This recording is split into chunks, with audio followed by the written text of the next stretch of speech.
Olá, eu sou José Luchetti e hoje estamos vivendo um dia histórico. Acontece e lança esse espaço para debater temas de interesse dos brasileiros no exterior ou aqueles que têm os olhos voltados para a Flórida. Não há números confiáveis. Estima-se que sejam 3,5 milhões de brasileiros fora do país. Os Estados Unidos são o principal destino. Depois vem o Japão, Portugal, Itália e Espanha.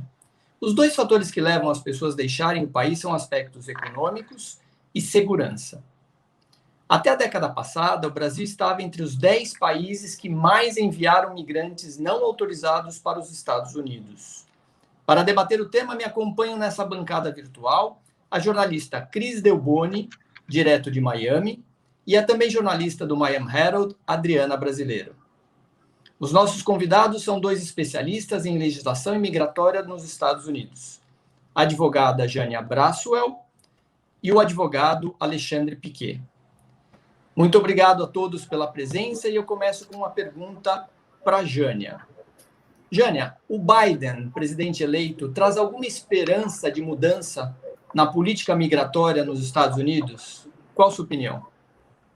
Bom dia a todos, é um prazer aqui estar com todos vocês, jornalistas, grandes jornalistas. Sem dúvida, esperamos que não seja apenas uma conversa de político, mas se de fato o que está sendo ofertado no website como agenda do presidente Biden, nós, advogados de imigração e os imigrantes de todo o mundo, vamos estar muito felizes. O brasileiro, na sua visão, é visto com desconfiança para o governo americano? A gente tem esse aspecto negativo para o governo americano? Qual a sua opinião? O brasileiro, sem dúvida, o número de brasileiros aumentou significantemente nos Estados Unidos. Mas eu acredito que o povo brasileiro não é visto com esse aspecto negativo em nenhum lugar do mundo. Nós somos bem-vindos em até mesmo países que não estariam recebendo, por exemplo, americanos. E, sem dúvida, nós temos experimentado uma leva de imigração de brasileiros com educação altíssima, empresários. O nosso escritório trabalha muito com empresários e, na verdade, isso tem trazido mais credibilidade ao povo brasileiro do que detrimento, de uma maneira geral. Deixa eu, doutora Jânia, a senhora, e estendo depois a pergunta para o doutor Alexandre Piquet. Bem-vindos não somos, né? Ultimamente não somos bem-vindos nesse país. E há alguns meses, com a pandemia, somos barrados de entrar nesse país, né? Então, enquanto Miami era o quintal, literalmente o quintal do brasileiro nos Estados Unidos, hoje a gente é impedido de entrar, muitos nas suas casas compradas aqui, né? Então, está havendo, de alguma forma, talvez um retrocesso social e migratório? Como é que vai ser o impacto desse bloqueio, desse impedimento dos brasileiros turistas terem entrarem por tantos meses e continuamos sem saber há quanto mais tempo, né? Ótimo ponto, Cris. Sim, não somente os brasileiros, mas 13 outros países, né? Temos usado os Estados Unidos, né? A Casa Branca tem usado, sem dúvida, a pandemia como uma forma de barrar essas nações, mas uma das grandes promessas que estamos esperando é que, de fato, se a presidência do Biden for confirmada, a primeira promessa é exatamente acabar com esse travel ban para brasileiros e vamos, sim, novamente poder entrar nos Estados Unidos. E há promessas de que isso vai aconteça até mesmo em janeiro. Então, a esperança existe e é breve. Então, eu queria só pedir um pouco mais de detalhes sobre essa situação para o Alexandre Piquet. Quer dizer, até janeiro, quais são as estratégias dos brasileiros para poderem entrar aqui nos Estados Unidos? Bom dia, pessoal. Luchetti, Cris, Adriana e digníssima colega Jânia, que inclusive faço dela as minhas palavras tudo que você falou, e agora eu concordo em número, gênero e grau. Acho que a situação é essa mesmo. Em relação a essa medida de proibir viajantes que vêm do Brasil, não só do Brasil, mas de mais de 10 países, como a Jânia falou, países da Europa, enfim. É uma medida que a gente chama medida sanitária para conter o aumento do contágio, não teve cunho retaliatório nem imigratório. Esta medida, ela foi implementada no pico da pandemia e, juntamente com ela, o decreto, ele mencionou algumas exceções. As exceções são parentesco direto com residentes permanentes ou cidadãos americanos, então, cônjuges, irmãos, filhos, pais, ou 3 situações específicas onde o requerente pode se dirigir ao consulado, posto consular fora dos Estados Unidos, no seu país, que são tratamento médico de urgência, funeral ou reunião de interesse nacional. Uma reunião, por exemplo, com o chefe de Estado aqui, ou com algum governante, sobre algum assunto que não seja simplesmente uma empreitada privada. Isto tem realmente desmantelou aí todo o sistema normal dos brasileiros de virem passar férias, mas é temporário e a gente também está otimista de que isso deve terminar em breve. Alexandre, a gente tem tido... Desculpa, Cris. Alexandre, a gente tem tido medidas alternativas. Então, a gente tem visto brasileiros fazerem quarentena em países de fronteiras abertas para ambos os países e conseguirem entrar nos Estados Unidos. Você e a Jânia têm visto alguma dificuldade nisso em relação à entrada desses brasileiros depois de fazer a quarentena? Parece que agora não há mais necessidade deles passarem pelo CDC. Eles entram mesmo via imigração, se a documentação estiver correta, eles conseguem entrar nos Estados Unidos. Isso está acontecendo regularmente, pelo que vocês estão avaliando, ou não? Existe algum tipo de restrição que é imposta mesmo para aqueles que seguem essa quarentena em países com fronteiras abertas para ambas as nações? Quer falar, Jana? Posso falar, sem dúvida. Sim, isso começou como um experimento, né? Começou como um experimento, então, pessoas que foram ao México, St. Martin, e fizeram a quarentena de 14 dias e conseguiram entrar. A gente tem clientes que entraram com visto de turista e outros com outros vistos. Mas existe, principalmente se estiver vindo do Canadá, e você alegar na fronteira que você está vindo apenas para fins de turismo, você vai encontrar dificuldades, sobretudo se for uma fronteira terrestre. Mas a fronteira aérea, se não for basicamente para turismo via Canadá, ainda é uma opção, mas o México, sem dúvida, é a opção número 1. As pessoas têm ficado 14 dias no México. Agora, existe uma dica que nós recebemos, inclusive, do EILA, que é o American Immigration Lawyers Association, a Associação dos Advogados de Imigração nos Estados Unidos.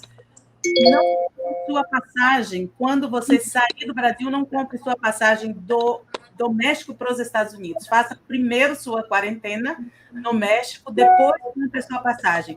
Porque, sobretudo, aqueles clientes que tinham o ESTA é aquela autorização de viagem temporária para quem tem um passaporte europeu, e outros passaportes, não somente europeus.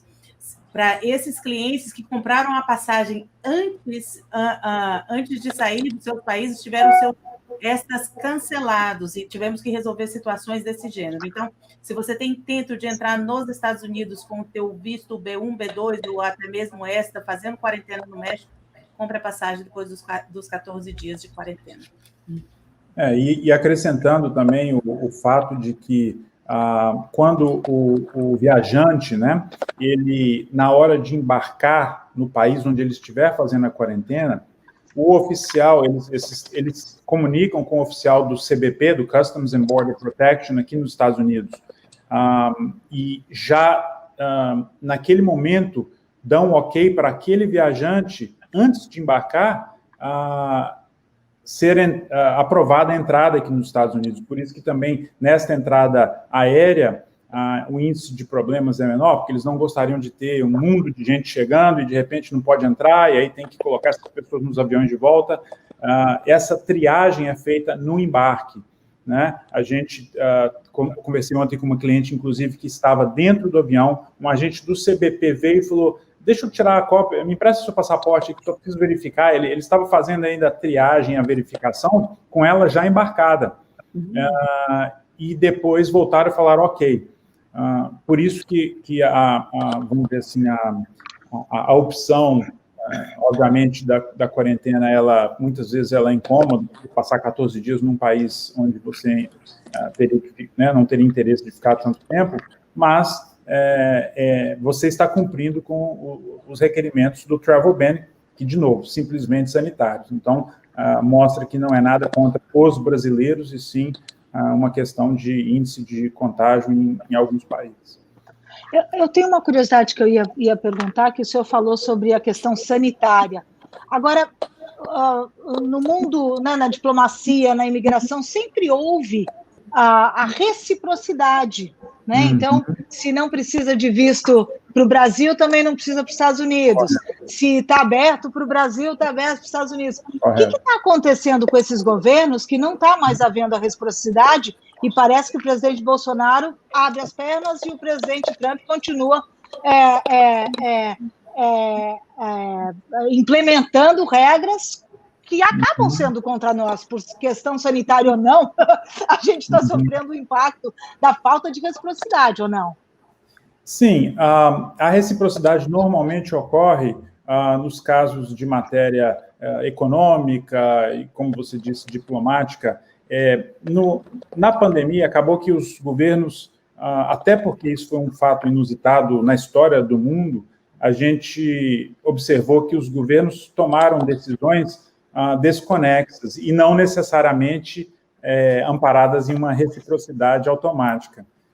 Então, desculpe interrompê-lo, mas se é uma questão sanitária e a gente está com mais casos nos Estados Unidos que no Brasil, só que a gente abriu as portas para os americanos no Brasil, isso não faz o menor sentido, faz?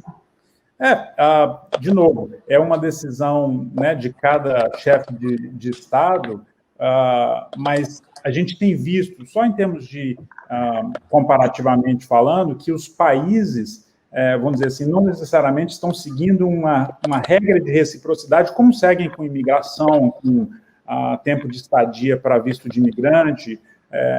As regras têm sido baseadas no seu próprio, por exemplo, ministro da Saúde ou o equivalente em cada país, para decidir essas questões e o impacto econômico. Então, não foi realmente baseado em reciprocidade, sendo justo ou injusto, não é um fator aí que a gente observou nessa medida. Eu queria sair um pouco dessa visão mais de curto prazo, que a gente está comentando esses temas que, ao que tudo indica, vão mudar para melhor, né, na presidência do Joe Biden. Eu queria olhar como a pandemia e as mudanças profundas na economia aqui nos Estados Unidos e no mundo tem afetado a decisão de investimento por parte de brasileiros. Porque um tema que me interessa muito é o investimento por brasileiros aqui na Flórida, não só no setor imobiliário, mas também em outros setores, né? A gente viu nos últimos anos um novo perfil de brasileiro vindo para cá, né? Não era só o brasileiro de altíssimo rendimento, né? De super ricos. Você começou a ver empresários, né? Com empresas de menor porte vendendo seus negócios no Brasil, vindo para cá. Então, uma coisa que a Jânia estava falando, né? O brasileiro mudou de perfil, né, nos últimos anos. Aí veio essa pandemia e a economia do país parou, né? Muita gente perdeu o emprego, muitos negócios fechando. Como que isso impactou o investimento brasileiro aqui? Vocês têm contato direto com essas pessoas, né? Através do trabalho que vocês fazem aqui. Então, como é que é? O que vocês estão observando? O que mudou? Né? E depois eu vou querer também perguntar o que vocês estão vendo para o futuro, para esse primeiro ano de governo Biden, para a recuperação econômica. O que a gente pode ver? Né? Como isso está afetando o brasileiro aqui? Complementando a pergunta da Adriana, queria que vocês abordassem também se o impacto do câmbio afetou nisso, porque o impacto do câmbio foi bem significativo e deve continuar sendo. Ladies first. Obrigada, Alexandre. Bem, ótimo. Sem dúvida, eu acho que essa esperança a curto prazo ela existe, da reabertura das fronteiras. Eu concordo que faltou reciprocidade, mas, Cris, parece que você pediu, só voltando um pouquinho. Tem uma portaria que saiu agora dia 12, o presidente Bolsonaro fechou as suas fronteiras para os estrangeiros. Então, veja só, agora tem reciprocidade, mas no sentido negativo, né? Sem dúvida. Mas, bem, eu li as propostas de governo de imigração, tanto do presidente Trump quanto do ex-vice-presidente Biden, e sem dúvida, o que eu vejo aqui do presidente Biden a longo prazo é algo muito bom.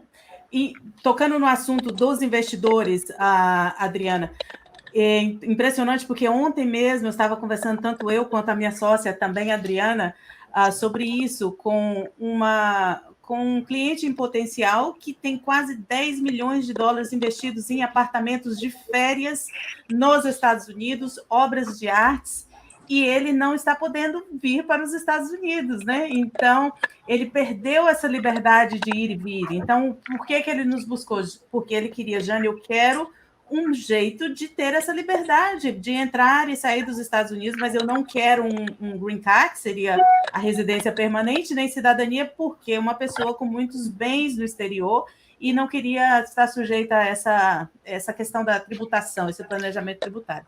Então, tem pessoas, sim, nos procurando, querendo sair do visto de turista e ter algo que dê mais liberdade. Já outros têm, de fato, freado ou pelo menos adiado essa decisão de fazer um investimento de milhões de dólares aqui nos Estados Unidos devido a essa incerteza, essa insegurança. Eu tenho muito contatos com os corretores, que são pessoas que sempre nos enviam muitos clientes, e uma dos testemunhos que eu tenho ouvido é que o mercado interno imobiliário tem crescido significantemente, sobretudo em busca as pessoas que têm buscado casas, né, nas regiões de Pinecrest, Miami, Coral Gables, por causa dessa pandemia. Eu acredito que com a confirmação da presidência do Joe Biden, sem dúvida, os brasileiros vão voltar a poder entrar e sair, e até mesmo porque existem algumas medidas que há promessa de serem implementadas, como, por exemplo, o aumento dos vistos de trabalho, o H-1B, que hoje são apenas 65 mil vistos para quem tem graduação e 20 mil para quem tem mestrado nos Estados Unidos. E essa é uma porta de entrada muito boa para pessoas que vão ocupar profissões especializadas aqui.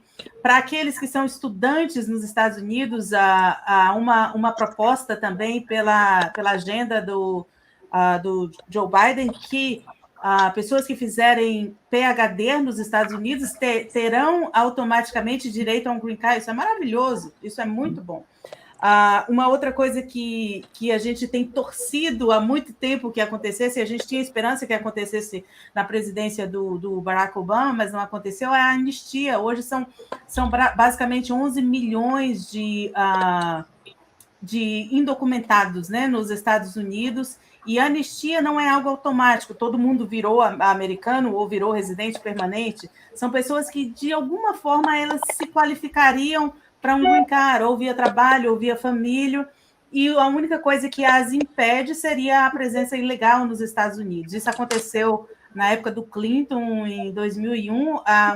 Alguns meses atrás, eu tive um cliente no meu escritório que ainda qualificava para essa anistia, a tão conhecida 245I, eu fiquei surpresa. Então, a gente ainda, hoje em dia, encontra casos raros, mas a gente tem esperado que isso aconteça novamente. e, sobretudo, de pessoas que estão aqui fazendo bem, trabalhando, e porque a própria IRS já documentou numa pesquisa de 2015 que 4,4 milhões de pessoas sem Social Security fizeram suas declarações de imposto de renda, são 23,6 bilhões de dólares de pessoas sem imposto de renda, então são pessoas de bem, trabalhando, pagando imposto de renda, sem crimes, são para essas pessoas que têm um jeito, um caminho de se legalizarem que a anistia tem sido falada. Desculpa, Gênia, você citou um exemplo no começo para grandes investidores que não desejam green card e querem uma regularização. Para esses investidores, qual é a opção de visto? B1, B2 ou tem uma outra alternativa? Esses que não querem o green card. E a pessoa, por exemplo, com quem eu falei ontem, é uma pessoa que faz muito trading com os Estados Unidos, um trading substancial, bem substancial mesmo. Então, quando você faz bastante trading com os Estados Unidos e você tem cidadania de um país de tratado, o Brasil não tem, a gente pode optar pelo visto E1. Foi o que nós conversamos ontem, o visto E1. Mas existem outras opções e mesmo que você não faça trading, vários brasileiros têm aí uma cidadania dupla que qualificaria como Argentina, italiana, Espanha, França, seria o E2, né? O E2 é você abre um negócio aqui nos Estados Unidos, a lei não fala do valor mínimo do negócio, apenas fala que teria que ser um investimento substancial.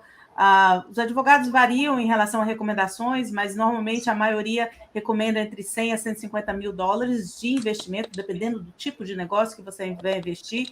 Você monta um negócio para fomentar a economia dos Estados Unidos, gera emprego, um negócio que seja suficiente para sair do que a gente chama de marginalidade, ou seja, gerar lucro, né? Gerar lucro, prova a origem do dinheiro, uma origem lícita, um caminho lícito, e esse é um caminho de obter um visto de trabalho. Essa pessoa vai tocar esse negócio aqui, pode ficar indo e voltando com liberdade. Legal. Se o Alexandre Piquet pudesse comentar, então, um pouquinho sobre a questão do câmbio, porque eu acho que isso é, sem dúvida, um problema para qualquer brasileiro que esteja pensando em vir para cá, tanto o grande empresário quanto aquele que, de repente, planeja obter um visto de estudante, né, para depois mudar de status. Como é que isso está afetando o Piquet? Sim, eu concordo com essa visão aí do investidor que vem, por exemplo, investir em imóveis. Obviamente, o investimento ele fica prejudicado. Porém, a gente também tem a outra visão. Uma parte da nossa prática no escritório é imigração. 1/3 do escritório. Eu comecei com isso há 20 anos atrás. Mas os outros 2/3 a gente também faz o direito imobiliário, quer dizer, somos title company, fazemos transações, escriturações, compra e venda. Então, a gente tem visto muito movimento de refinanciamento dessas propriedades para, então, tirar um cashback, que a gente chama, né, um valor em dólar da propriedade, e com isso, então, deixar uma reserva aqui para bancar os próprios custos da propriedade, ou até mesmo devolver isso, remeter isso para o Brasil, com um dólar, uma cotação favorável, né, vezes 5,5, e aí isso ser revertido para outros investimentos no Brasil. A gente tem visto bastante esse movimento. Não tanto realmente o cliente, aquele brasileiro que vinha com dólar a 1,5 para comprar casa de férias, ou investir em casas de férias para, de repente, alugar, mas o outro, vamos dizer assim, o terceiro componente da nossa prática é o direito que a gente pratica empresarial, e isso envolve a abertura de empresas operacionais, tanto domésticas quanto offshores, para quem quer fazer negócio nos Estados Unidos. E isso tem tido um aumento, uma crescente, porque quando o dólar sobe, afugenta de repente o cara que vem comprar um apartamento de férias. Mas ele quer exportar o produto dele ou o serviço dele para os Estados Unidos, com a moeda forte. Então, mesmo que ele não tenha intenção, num primeiro momento, de migrar, e não esteja em condição ou não queira investir para ter um imóvel, uma segunda casa aqui, ele quer trazer o business dele para cá. É o momento do dólar alto, onde o exportador, mas não só o exportador de commodities, de milho, de soja, vamos dizer, o exportador de serviço, de de produtos, ele quer estar com o pé aqui. Então, a gente tem visto esse movimento crescente, justamente, mesmo com pandemia e com alta do dólar, justamente para colocar um pé aqui, montar uma empresa. O sócio não precisa de ter um especial para abrir uma empresa aqui. Então, ele monta essa empresa e ele exporta o produto ou serviço para cá com uma cotação alta. Desculpa, Luquete. Sem problema. Completando essa questão, no outro lado, nós temos os brasileiros que mandaram seus filhos estudar nos Estados Unidos. Hoje, normalmente, filhos de classe média alta, estes jovens estão nos Estados Unidos, muitas vezes em situação não irregular, porque com vistos válidos, mas sem poder voltar ao Brasil por causa da crise sanitária, com consulados fechados e um dólar nesse patamar de entre 5 e 6. Como que você está vendo os seus clientes? Você deve ter percepção muito mais acurada do que nós com relação a esses clientes que estão se deparando com essas adversidades. O que você tem a dizer sobre isso, sobre essa sua percepção com seus clientes?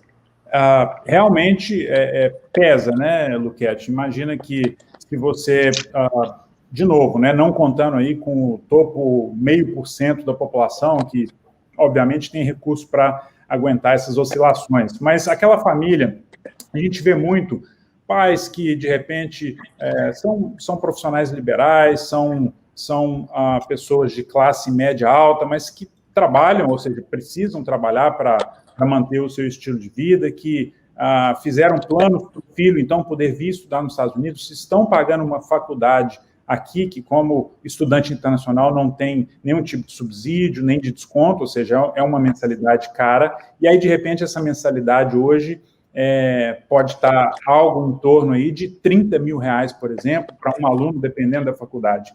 Pesa, sim, mais o fato da entrada, da proibição da entrada. Então, tem muitos alunos, ou pelo menos tem muitas famílias que estão adiando esses planos ou até interrompendo esses planos para que, até que a coisa se normalize, o câmbio ou a situação do Covid. Já outras famílias de clientes que a gente tem conversado estão fazendo o contrário. Retornaram para o Brasil, justamente porque todos os custos aqui estavam pesados, e simplesmente mantiveram o vínculo do aluno, né, do filho ou da filha ou dos filhos, com a escola aqui online. Ou seja, o único custo que restou, a gente conversa, isso tem sido muito frequente, fala, olha, para bancar tudo aí estava pesado, a família inteira. Então, a gente voltou para o Brasil, mas meu filho, minha filha continuam fazendo a escola aí online, né? Que era, vamos dizer assim, a solução, pelo menos em relação à questão de viagem. Ainda existe o custo, mas não precisa estar viajando e tendo que fazer quarentena cada vez que entra e sai para passar férias ou passar final de ano com a família. Eu queria acrescentar uma pergunta em relação ao visto de estudante, que não são só jovens que estão usando do visto estudante para realmente vir estudar aqui, né? Eu tenho visto grandes empresários com visto de estudante, quer dizer, se tornou uma espécie de, eu diria, artimanha imigratória. Vocês aconselham o visto de estudante? Eu queria só fazer uma intervenção rápida, eu queria ouvir a Jânia sobre esse assunto, e depois, na sequência, o Alexandre, e queria pedir que vocês fossem cirúrgicos nessa resposta, porque o nosso tempo está se esgotando. Jânia, por favor. Em relação a essa crise, de fato, eu concordo com o Alexandre, é bem difícil, a gente lamenta ver a situação das famílias, e muitas têm feito exatamente isso, voltado para o Brasil, ou deixado apenas o estudante aqui, porque, de fato, tem sido difícil, mas a gente acredita que isso vai mudar, em breve, né? Agora, em relação a empresários e estudantes, eu também, Cris, o que muitas vezes a gente percebe é que a pessoa tem intento de ter algum visto de trabalho, ou até mesmo residência permanente nos Estados Unidos, mas ela tem uma vida de sucesso no seu país e ela quer testar as águas primeiro. Então, eles vêm, estudam inglês, ou faz um mestrado, ou faz um doutorado, para ver se de fato tem esse interesse. Então, quando eles entram, eles não estão cometendo o problema do intento duplo, né? Porque, de fato, eles estão apenas estudando para testar as águas. E é bem comum, sim, bem comum ver grandes empresários ou suas esposas, né, estudando aqui nos Estados Unidos. Alexandre, essa renovação sistemática do visto de estudante pode trazer problema para o brasileiro? Sim.